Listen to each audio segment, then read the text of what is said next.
Good evening, ma'am, and welcome to Hannibal's. Is this your first time with us? Yes, it is.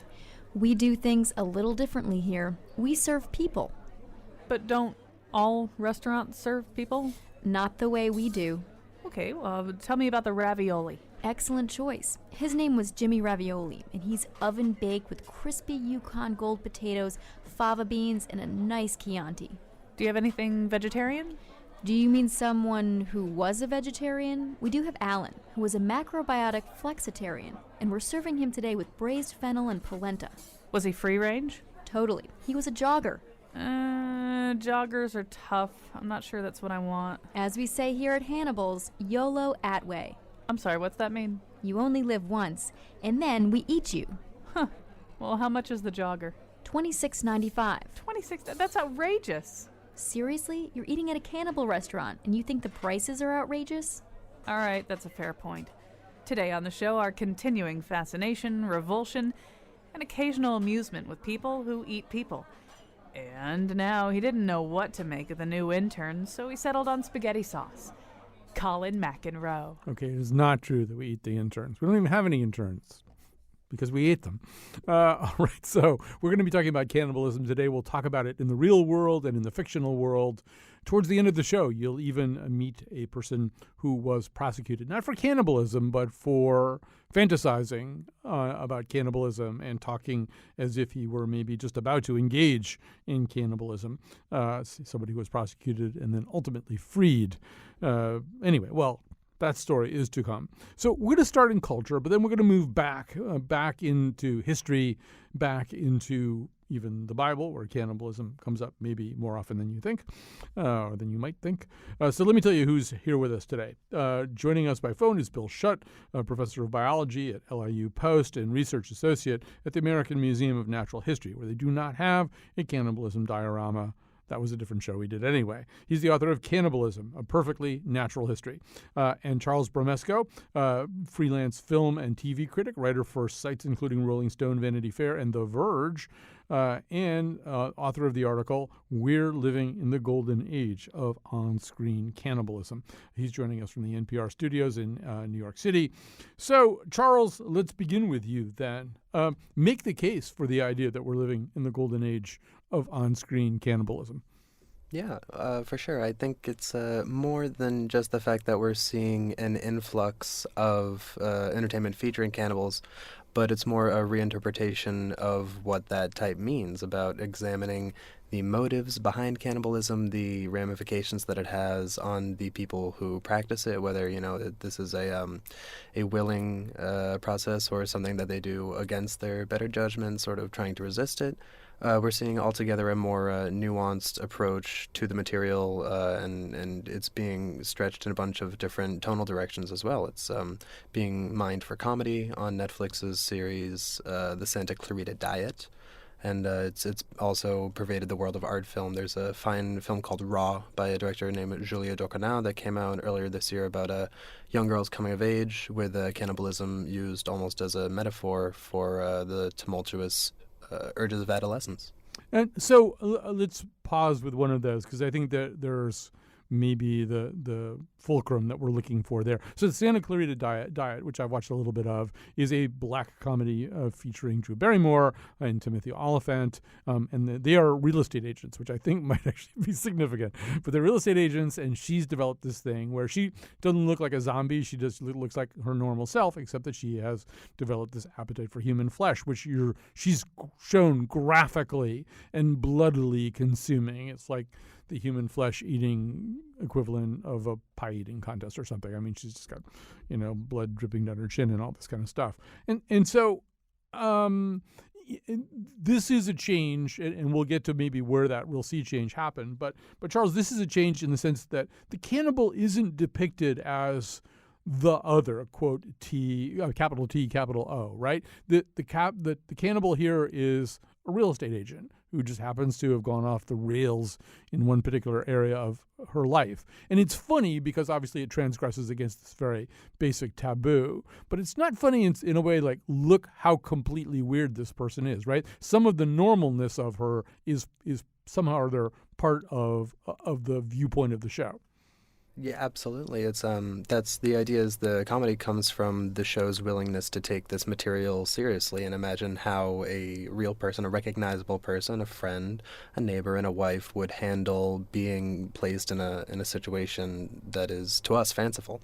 The show, she at the same time is very drawn to the process of eating flesh. I think it's not gratuitous that they have all, as you say, the blood dripping down the chin, pie-eating caliber feeding frenzies, because that communicates the full intensity of her need to do this. And so you realize that she's not, this other, as you described, she's not so much a monster as much a person like you or me, but a person who's plagued by a desire that she can't control, whether that speaks to addiction, that's a ready analog there, but anyone's familiar with having feelings that they can't control or feelings that they wish, they weren't having. This amplifies those and exaggerates them and takes them to comic, grisly extremes. All right, so let's hear a little bit from that show. This will be Drew Barrymore as Sheila Hammond, the realtor. She's being rudely hit on by a guy who pays the price for his pushiness. Sheila is going to bite off his fingers and eat them. How about this? We have some fun. You said you're all about fun, and I don't say anything to your lame husband, or we don't. And I tell him we screwed 4 times last night in my Beamer. Your unwillingness to take no for an answer has made me feel sexy and desirable. Uh-huh.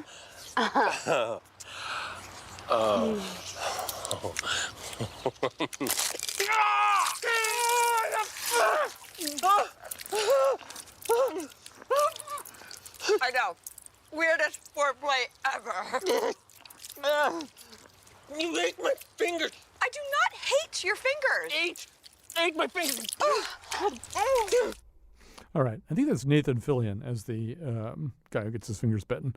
So, Bill Shutt, I want to add you to this conversation because I think one of the big departures we're seeing, and it predates this particular moment, as we will discuss. But if you think about the way that popular culture might have depicted a cannibal, say, 50 years ago, and it was particularly true in, say, Warner Brothers Looney Tune cartoons, where there was this kind of crypto-racist, trope almost of white explorers being dropped into this big black cooking pot, and there would be gathered around them African-looking people with bones in their noses and stuff like that. That's what a cannibal was, right? The cannibal was a way of describing a completely alien culture where people did things that we don't do, which, as we'll talk about a little bit more in the second segment, tracks pretty well with the way that we tend to demonize societies or subcultures that we want to dominate in other ways.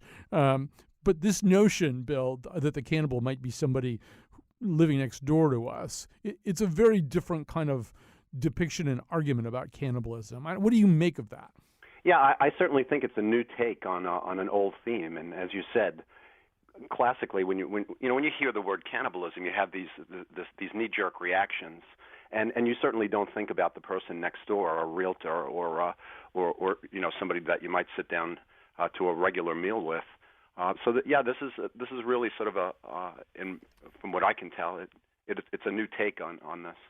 So I think we know when the pivot happened, probably, and Charles, it really is the introduction, I would say, of Hannibal Lecter in Silence of the Lambs, but he's also in a whole bunch of other things, both precede and come after. I think Brian Cox was the original Hannibal Lecter.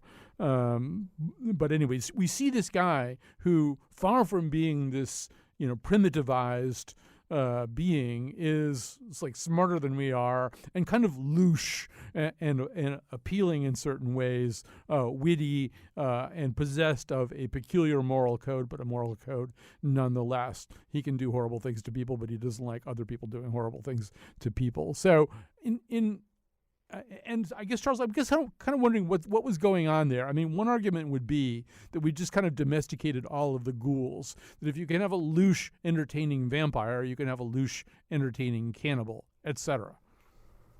Yeah, well, I think the longevity of the Hannibal Lecter cycle of films speaks to the enduring appeal of this character, is that at the center is this very beguiling contradiction that he's defined by this act that we consider savage, the eating of flesh, which he often does as frequently in a savage manner as he does in a refined manner. He talks about eating the liver with fava beans and a Chianti, which is an extremely tasteful pairing. But then you see in Red Dragon and in Silence of the Lambs, he's also capable of great violence and great savagery.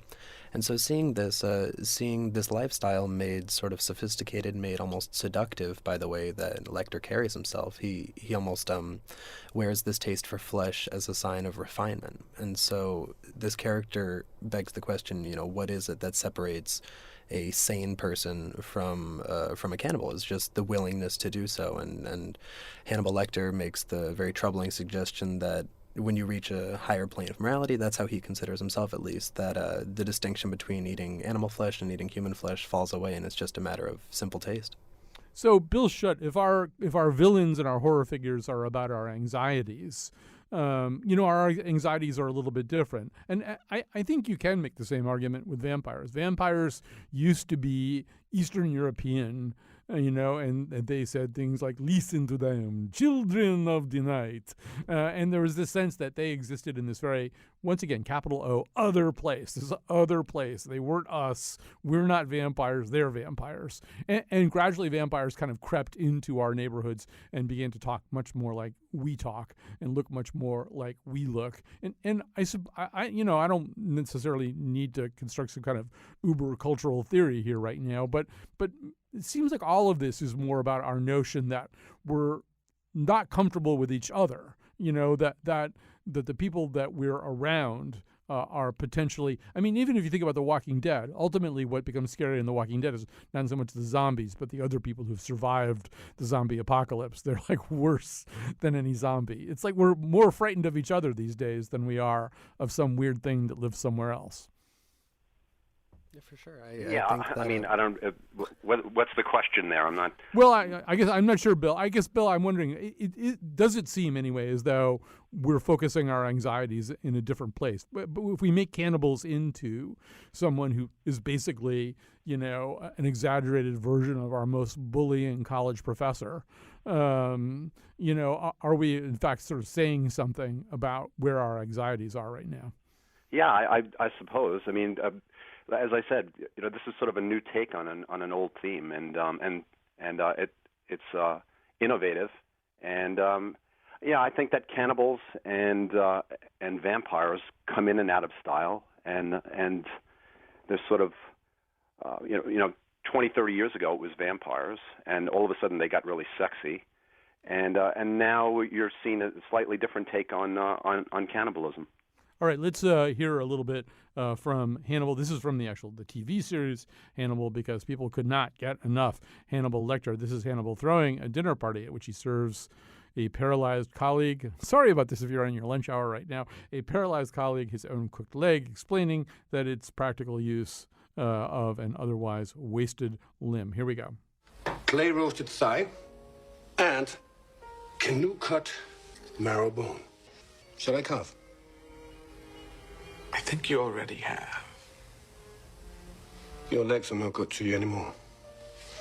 You've got a T4 fracture of the vertebra. This is a far more practical use for those limbs. You intend me to be my own Last Supper? Yes. How does one politely refuse a dish in circumstances such as these? One doesn't. The tragedy is not to die, Abel, but to be wasted. So, Charles Bramesco, is Hannibal also just a little bit, and I haven't seen Raw, I'm not quite sure I'm going to see Raw, but is Hannibal a little bit of just the insufferable foodie as well? This kind of notion that, like, ultimately there's going to be a food trend for everything? Yeah, well, I think, at least on the show, that's ultimately Hannibal's undoing, is that he is, very haughty, very, set in his own manners, and that manifests as an arrogance, which eventually, threatens to undo him at all these different points on the show. And so the extent to which that speaks to this real-world culture of, food elitism, however you want to call it, foodieism, there's definitely a lot of that there about food manifesting as a social mark of merit, about almost conspicuous consumption in the most literal sense, in what you are consuming. Hannibal isn't on Instagram, but it's not hard to imagine him taking photos of his elaborately prepared dishes to show them off. That's why he always loves having guests over, is because he wants to show how eating food, and more specifically the way he prepares it, which is very meticulous, as you hear. He carves. That's a sign that he is superior, at least in his own estimation. So, Bill, somewhere on Hannibal Lecter's family tree is Norman Bates. Now, we don't see Norman Bates, making human thighs in clay pots. But Norman Bates actually also has a more real-life antecedent, right? Somebody named Ed Gein. Yeah, that would be Ed Gein, who was a famous murderer and a necrophile back in Wisconsin in 1957. And when Robert Bloch wrote the novella Psycho in 1958, he really sort of downplayed the mutilation and cannibalism, and he concentrated on that mother fixation. And Alfred Hitchcock sent his people out to purchase every book he could find. So when he decided he was going to make that into a movie, he didn't want anyone to know the ending. But yeah, so there is this tie-in between Ed Gein and our anti-hero in Psycho. The other thing I'm wondering about, Charles, and once again, I haven't seen Raw, which is the new French cannibal film that's making the rounds of festivals and seems to be visceral enough to be inducing various kinds of fainting attacks and vomiting and God knows what else. But it's also the sort of sense that, well, we want to be afraid of something, and people who make scary movies and horrifying movies want to be able to horrify people. And after a while, you've seen zombies do everything that they're going to do, and you've seen vampires in every possible configuration. Is some of this just we're kind of looking around, or creators looking around for something that still will make people swoon? I think a lot of it is a matter of horror being cyclical. I think that when trends arise, and then they peak, and then they ebb, and then it falls to writers and directors to sort of move in the other direction. We spoke about vampires and how they were sort of romanticized near the tail end of the 2000s and the 2010s with Twilight and everything. And so then vampires are primed for sort of a return to their monstrous origins more than the way they've been domesticated. And I think the same goes for cannibals, is that after all these years of considering them as barbarians, returning them to a sort of civility is to us very chilling right now. But I think as soon as audiences start to recognize that as the norm, it'll be a very smart filmmaker who realizes the time to go in the opposite direction has come, and brings someone who is not recognizable to us, who is almost frightening in how unrecognizable they are. So Charles, while we're on this topic, we've named a few of these things. There's another movie called The Bad Batch. I actually, first of all, should say that I found, just looking around, I found that Trey Parker was involved in a movie called Cannibal the Musical, which predates things like the Book of Mormon. It's basically a Donner Party type of musical, which only somebody from South Park would probably think of to do. So tell us about The Bad Batch. Is this a new film or one in the recent past? This is an upcoming film. It's coming out this summer, I think, August, I believe, or maybe late July. But I managed to catch this at the Toronto Film Festival back in September. And cannibalism does take a sort of central role in that film as well. It focuses on a dystopian society near the Texas-Mexico border where undesirable figures are sort of deposited in this vast, almost desert prison, and kind of just left to their own devices. And so this colony called the Bad Batch forms, and these are people who, through virtue of necessity, have begun to eat human flesh as well, which goes back to, among the most notorious cannibals ever were the Donner Party, who were all, they embarked as regular people, but when supplies were scarce and they were on the skids in terms of having food to eat, they were as savage as the situation called for. And the Bad Batch speaks to that as well in its depiction of cannibalism. It shows that these are people who have adapted as necessary and just incorporated into their lives what they have to do to survive. So Charles Bromesco, first of all, thank you so much for talking to us. A freelance film and TV critic, writes for sites including Rolling Stone, Vanity Fair, The Verge, and more, author of the article, We're Living in the Golden Age of On-Screen Cannibalism. Definitely read that for other insights. We're going to take a quick break. We're going to come back. Charles has given us a perfect segue to a longer conversation with Bill Shutt. We're going to talk a little bit about that notion that, yes, one thing that happens is that when normal people have nothing else to eat, guess what they do?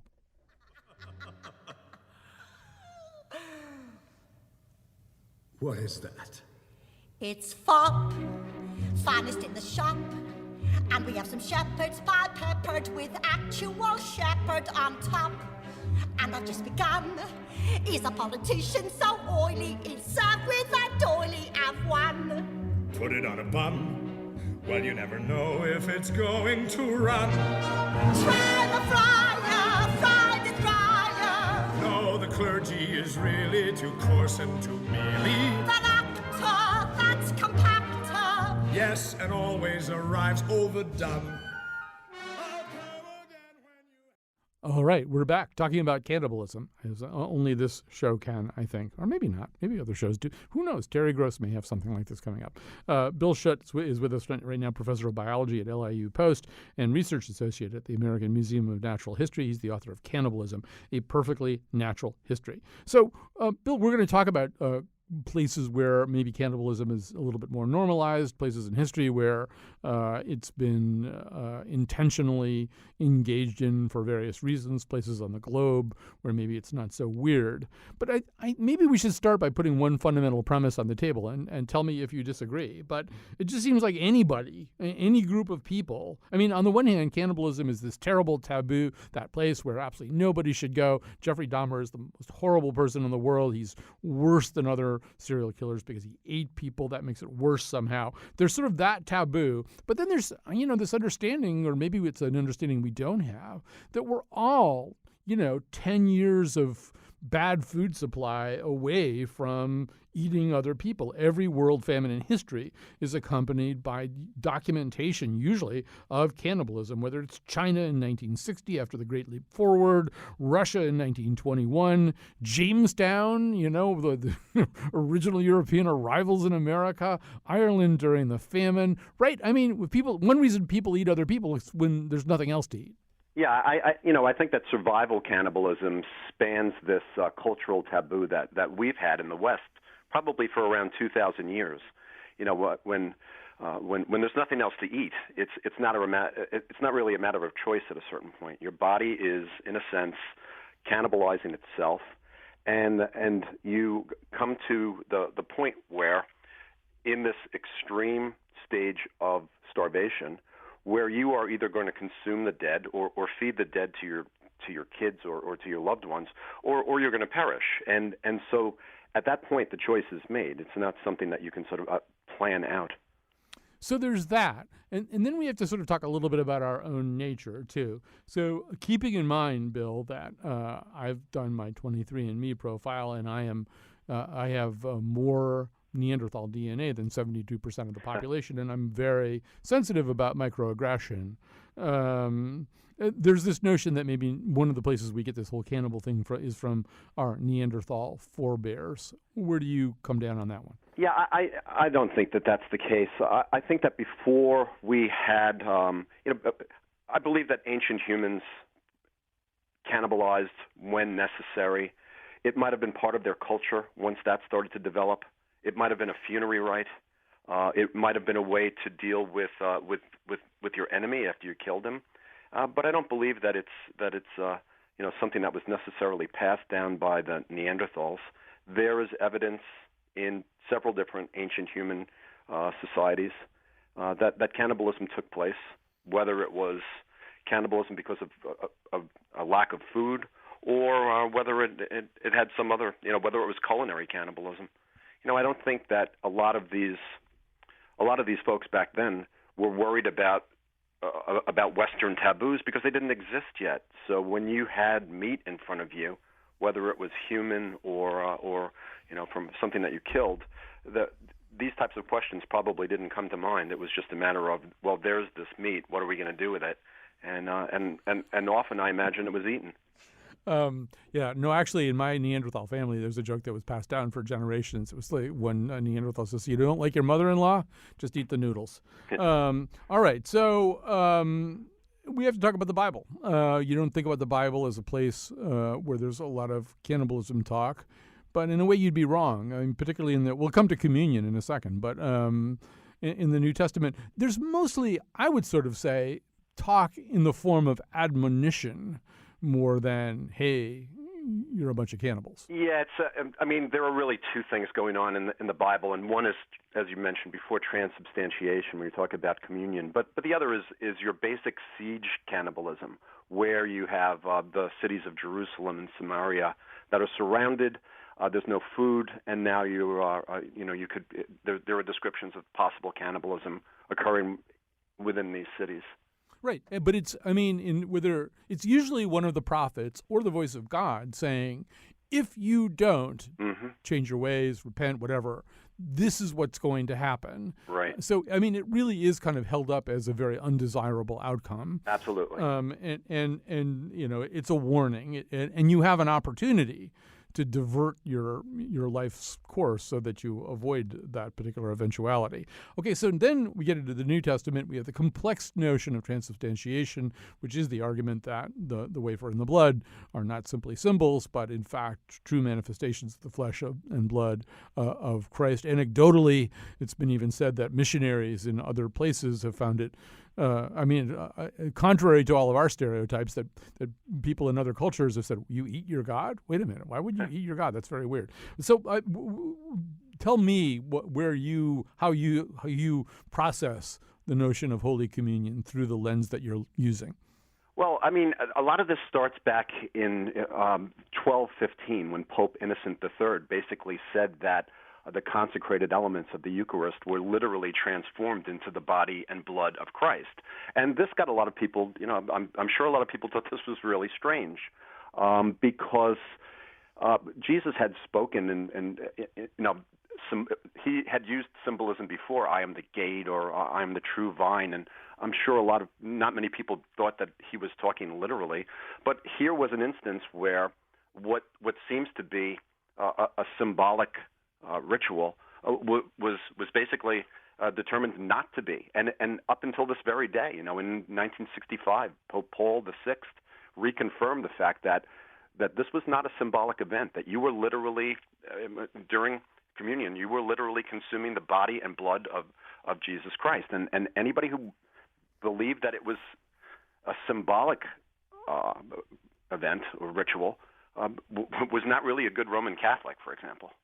Right. So in this approach avoidance, I don't know if you can draw a direct line from one thing to the other, but we get to the time of the Restoration. So there's kind of two things going on at the time of the Restoration. First of all, there's the beginning of the exploration of the so-called New World, and so tales are coming back of these horrible primitive tribes who do all kinds of things that they're not supposed to do, including perhaps acts of cannibalism. Isn't that awful? Look at those people in Brazil. Look what they're doing. And at the same time, in a way that is a little reminiscent of communion, there's this sudden interest in eating, shall we say, parts of the king. I mean, in the span of the Restoration, with the beheading of Charles I and the subsequent rise eventually of Charles II, there's this whole thing that goes on. Tell us about that thing. Well, I mean, look, I think what you really have to do is go back and look at how, to me, the important thing was how cannibalism was, how the taboo that developed 2,000 years ago was really used as a bludgeon as explorers like Christopher Columbus came to the New World, saw these people, described them as innocent and worthy of becoming good Christians. Then when he couldn't find any gold, looked for another resource. That resource turned out to be humans. That Queen Isabella told them, look, if these people are not cannibals, you can't enslave them. But if they are, then you can do, all bets are off. You can do whatever you want. And this to me and the work that I did with this book really showed that an important result of the cannibalism taboo that we have in the West was the fact that many people, starting in the Mediterranean, starting in the Caribbean rather, and then into Mexico, South America, Africa, use the term cannibalism as a way to differentiate, to delineate themselves from anyone else, any other group. And resistance and cannibalism became sort of synonymous terms. And that, to me, was the important thing. Whether people ate their kings and thought that was, that was really, in my book, secondary to really to what was happening to people across the world as this term and as this practice was whether they performed it or not was really used to destroy them. Right. It's kind of shorthand, right? Rather than a detailed explanation of why it's going to be okay to enslave these people, ship them back here, separate them from their families, risk their health, expose them to diseases they have no immune system for, take all their stuff. You could go into a long chapter and verse about this. But if they're cannibals, well, case closed, right? Right. Yeah, it's pestilence. You're not talking about humans. So you could hunt them. You could destroy their culture. You could enslave them, anything you want. But you could take their property. You could ultimately just completely destroy their culture, and it wouldn't matter because these were not human beings. But meanwhile, just back to the Restoration briefly, there was this notion, particularly when somebody was beheaded, like Charles I, that if you could get some of the blood that came out right then, it had all kinds of medicinal values. And and this to me was one of the most surprising things. When I wrote this book, well, first of all, I'm a zoologist, so I spent a lot of time working on looking at cannibalism across the animal kingdom, and I was surprised at how widespread it was for reasons that don't have anything to do with a lack of food or cramped captive conditions. But the real surprise when I started to work on human cannibalism was just how prevalent it was in Europe for hundreds of years as medicinal cannibalism. And as you mentioned, blood, just about any body part that you can envision, from the skeleton to viscera, liver, fat, was used in medical preparations for hundreds of years, starting in the Middle Ages, throughout the Renaissance, and lasting right up until 20th century. 1908, Merck Index had mumia, ground up mummy, listed as a medicinal, having medicinal value. So that blew me away. Given the Western taboo, that was incredibly surprising to me. Well, and I think. Yeah, I think obviously they'd have ways of differentiating, saying, well, no, we're not doing it that way, we're doing it this way. It's really, it's a tincture. Well, they did make it disappear. I mean, you don't read about that very much. Well, and that's, I wanted to wind up there, too, as we get ready for the next segment, which is, again, we have this sort of weird approach avoidance attitude towards this subject. And, most people know about the Donner Party. This is 1846, a group of pioneers. They get caught up in a pass, and I mean, basically the story is that they did engage in survival cannibalism. I mean, in general, I think when that happens among one's own people, the goal is to make it disappear, right? Or to say, oh, no, that didn't happen. Oh, like in China, they did that. Yeah. Go ahead. You're right. I mean, they try to incorporate themselves back into society as quickly as possible. And as far as the Donners went, not a lot of people not a lot of the survivors wrote anything about it. It came out of a couple of interviews, and there was very decent documentation that cannibalism happened at least in 4 different places with the Donners. Although over the last couple of years, the media threw a monkey wrench into that one by releasing some kind of bogus information that came out of a valid scientific study saying cannibalism didn't take place, and everybody was really ready to jump on that bandwagon and accept the fact that these good Christians weren't really cannibals. Right, and I think the same thing is with Jamestown, too. It's maybe not a story that people particularly relish if they want to cling to the notion of American exceptionalism. But on the other side of that coin is that if you want to get something onto the evening news, if it has a cannibal angle, it goes to the top of the list, right? Absolutely. Yeah, absolutely. And then, that happens with cannibalism in nature, too.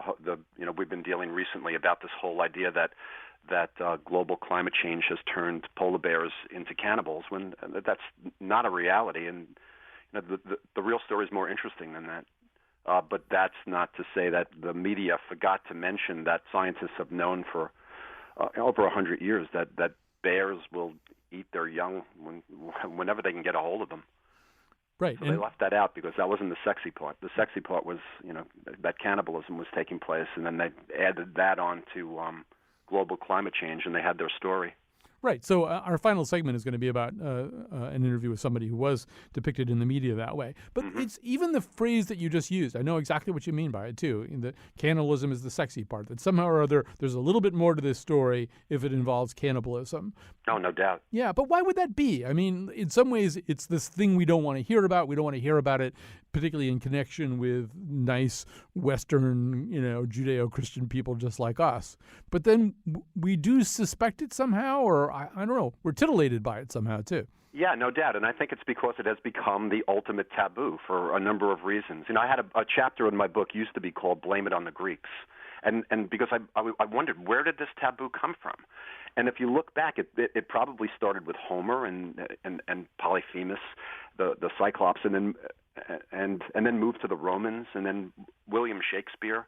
To him, when you look at Titus Andronicus, the worst revenge that you can take on another person is to have them eat someone else, eat a loved one.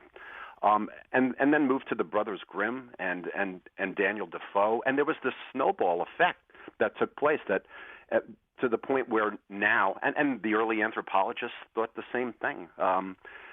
James Fraser came out and said that cannibalism was prevalent all over the world, and then when the early anthropologists sort of followed him out into the field, that's what they expected to see. They expected to see cannibalism in all of these groups, whether it happened or not. And so now, 2,000 years later, when we hear the word cannibalism, we have this knee-jerk reaction. And I think a lot of it has to do with this sort of Judeo-Christian belief about the soul and the body being reunited on Judgment Day, and cannibalism implies that you're disarticulating and consuming the body, so that's not going to work down the road. And then we've always been picky about our food as well. Right. What people eat has always been used to delineate outsiders and foreigners from us. Although, and we should say, it's not as though it doesn't happen, and sometimes it is connected to very comparable kinds of beliefs. I can't remember which New Guinea tribe gets kuru. Kuru is the disease. The foray. It's like Jakob Creutzfeldt syndrome, and you get that because you eat the brains of your deceased relatives, and the notion, I think, is you are somehow they're trying to preserve some aspect of them by eating their brains, right? Yeah, I mean, this is a typical funerary rite that was developed in a group that did not come across those Western taboos, and it happened in New Guinea, and it happened, in South America, and in the Waray in Brazil, for example. They were just as mortified when they learned from anthropologists that the anthropologists would bury their dead. They were like, "How could you do that? How could you put your loved ones in the ground to rot and hang around and be eaten by worms? Why wouldn't you incorporate them into yourselves?" And so this is one type of cannibalism that I found to be extremely interesting, and it goes far beyond the knee-jerk reaction, lack of food or criminal cannibalism, which, that had really been done. A lot had been written about it, a lot of it sensationalized, and so I thought that there was sort of a space in between the sensationalized works that are out there and the academic works, and I went for the middle and tried to be entertaining, not use too much terminology, don't throw around a lot of scientific terms here, keep the jargon to a minimum, maybe make it entertaining and a bit humorous where possible. And I just found that there were so many interesting stories and so much about cannibalism that is just not generally known. And that was my book. And that's your book, which is Cannibalism, A Perfectly Natural History. Bill Schutt has been our guest, a professor of biology at LIU Post, research associate of the American Museum of Natural History. Don't worry, you can bring the kids there. There's no cannibalism diorama. All right, so we're going to take a break. We're going to come back, and we're going to talk to somebody who was accused of plotting and fantasizing about cannibalism. Because it's getting to the time that she will need to feed, and I am the willing victim of a cannibal. She rips out my bones just like I'm an animal, and right when I'm feeling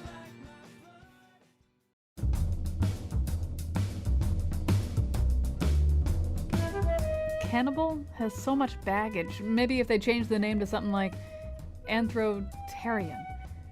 Today's show was produced by Josh Nalea on A Bed of Kale and me, Kyone Wolfe. Executive producer Katie Tolarski appeared in the intro, and Amanda Fish is served poached with Amanda Fish Rowe.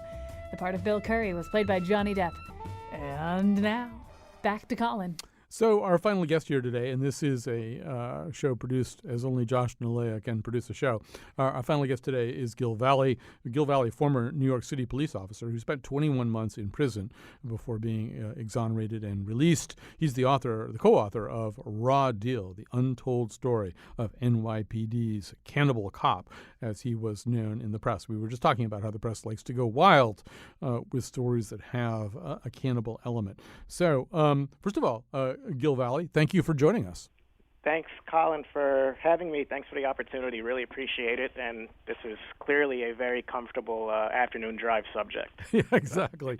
So, well, it's more familiar ground for you, and it's certainly you've been through the ringer on this. You were sentenced to prison. The verdict was eventually overturned, I think about 16 months after the original verdict. Right. A circuit court has since affirmed your acquittal in December of 2015. But maybe we should begin at the beginning. How did you get in this mess? Well, I was a teenager. I hit puberty, and I mean, this is all kind of explained, and the whole evolution of all this is outlined in greater detail in the book. But long story short, I found myself to be sort of aroused by images and videos of women tied up, women in bondage.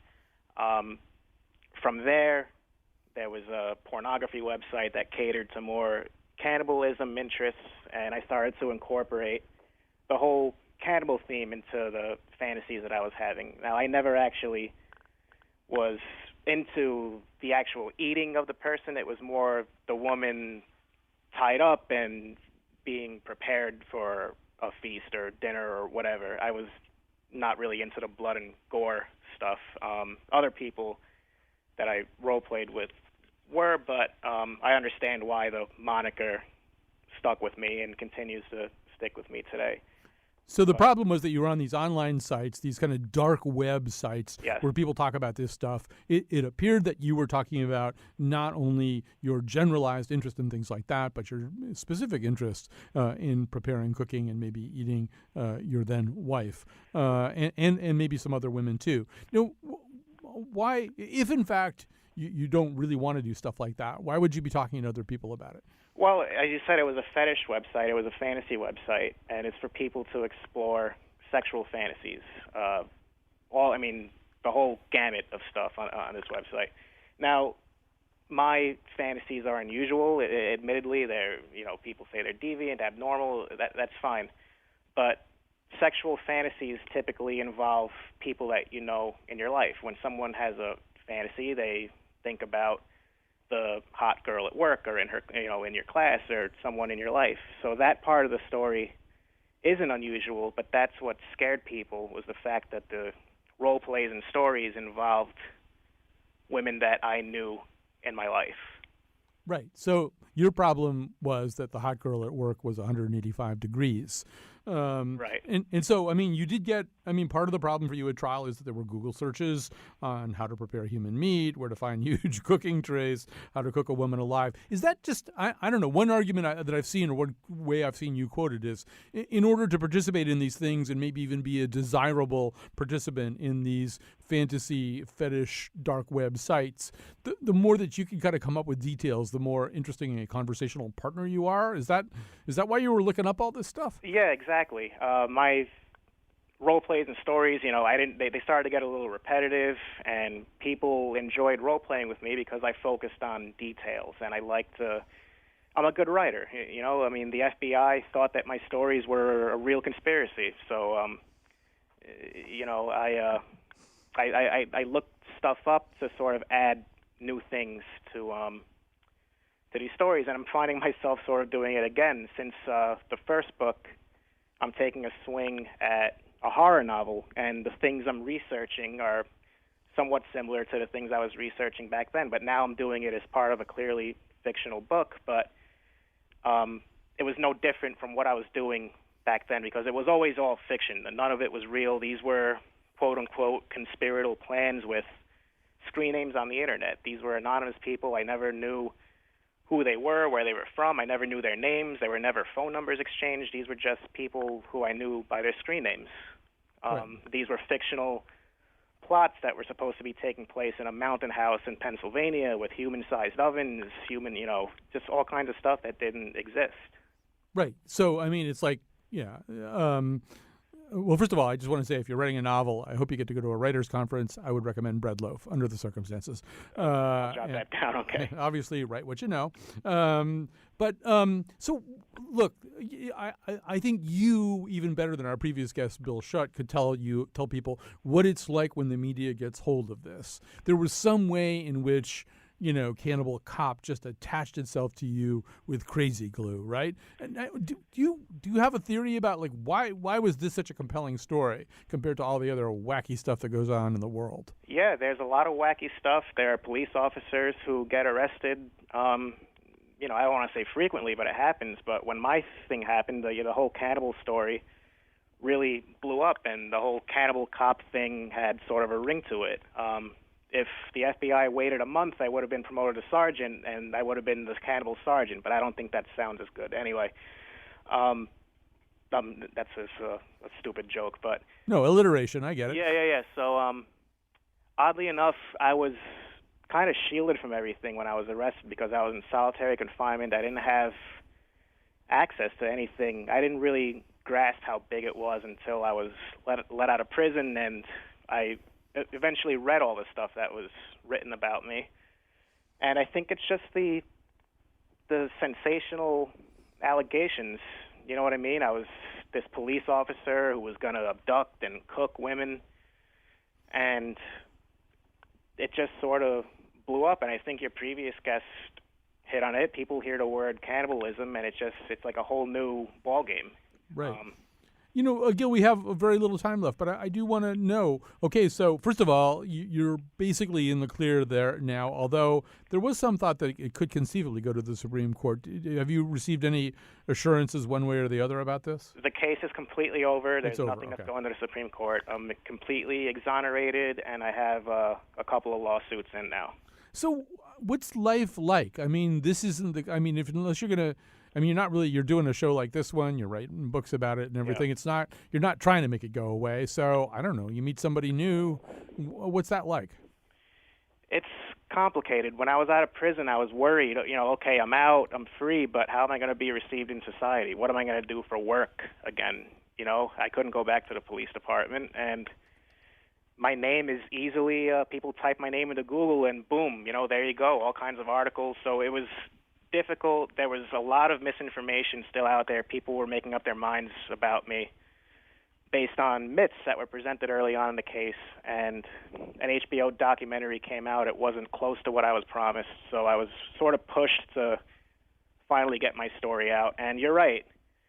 In writing the book, things sort of resurrected again, but they're resurrecting in a different way now. I think people now are focusing on the legal parts of this case. It's a very important legal case. When can someone be prosecuted for thoughts without actions? And I'm happy about that. Although things are hectic again, like you said, I'm doing these interviews, and it's sort of contrary to who I've always been. I've always been a private person, but once my family and my support system they told me they would be okay with it, I went with the book, and people have received it very well. It's impacting people the right way, and like I said, people are now starting to focus on the important legal questions, which is what I wanted. Those sort of got lost early on because of the whole sensational cannibalism, rhetoric about the case. But I hear you. Yeah. Gil, we are flat out of time here, but Gil Valley, thank you so much for talking to us. Co-author of his own story, Raw Deal, the untold story of NYPD's Cannibal Cop. Thanks to all of you who made it all the way through this show. I realize it might have been tough sledding for some of you. And thanks to Josh and Leia for making the show happen. Thanks for Wolfie on the board, too. We'll be back tomorrow.